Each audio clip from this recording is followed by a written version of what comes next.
আমাদের মধ্যে সুন্দর সুন্দর মেয়েদের জন্য জ্যাম লাগে, ঠিক আছে? বাট হ্যাঁ, আমাদের টিমের মধ্যে মেয়েরা আবার খুব স্ট্রং।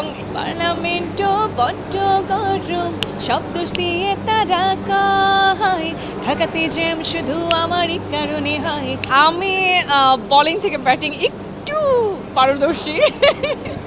মানে খুব শর্ট টাইমে আমরা কিন্তু এতটাও এক্সপেক্ট করতে পারবো না যে আমরা অনেক কিছু হয়ে গেছে আধামরি। বাট হ্যাঁ, আমাদের টিমের মধ্যে মেয়েরা আবার খুব স্ট্রং, এটা আর কি শোনা যাচ্ছে, আমরা শুনতে পাচ্ছি যে মেয়েরা আমাদের ইয়েরা অনেক স্ট্রং। সো আমরা চেষ্টা করব আমাদের মেয়েদেরকে দিয়ে আর কি কোনো কিছু একটা করে দেখাতে।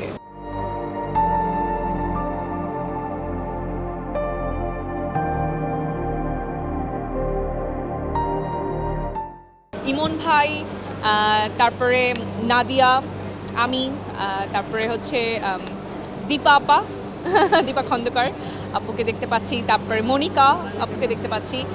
জ্যাম কেন লেগে আছে সেটা কি আমাকে দেখে বোঝা যাচ্ছে না? এই যে ক্যামেরার পেছনে সবাই দিকে তাকালেই তো বোঝা যায় যে কতটুকু জ্যাম লেগে আছে এখানে। আমাদের মধ্যে সুন্দর সুন্দর মেয়েদের জন্য জ্যাম লাগে, ঠিক আছে?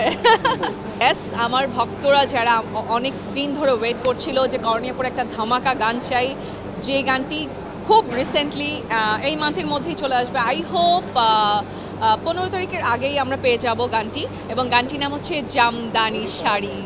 ওকে, ফেমাস গান দিলেন। আপনার পছন্দ যেটা? আমার পছন্দ তো সবই, বাট একটাই আছে যেটা সবাই আর কি সবাই একটা নিয়ে কথা বলে, সেটা হচ্ছে ঢাকাতে জ্যাম। সো ওই গানটি 2 লাইন করছি। হটি নটি বিউটি দেখে মাথায় নেই কারো ঠিক, গেট আপ সেট আপ দেখে সিগন্যাল ভুল করে ট্রাফিক, ফায়ার সার্ভিসে থাকে রেডি, আছি আগুন লাগার ভয়ে, পার্লামেন্টও বড্ড গরম, সব দোষ দিয়ে তারা কাহায়, ঢাকাতে জ্যাম শুধু আমারই কারণে হয়, ঢাকাতে জ্যাম শুধু আমারই কারণে হয়, ঢাকাতে জ্যাম শুধু আমারই কারণে হয়, ঢাকাতে জ্যাম শুধু আমারই কারণে হয়।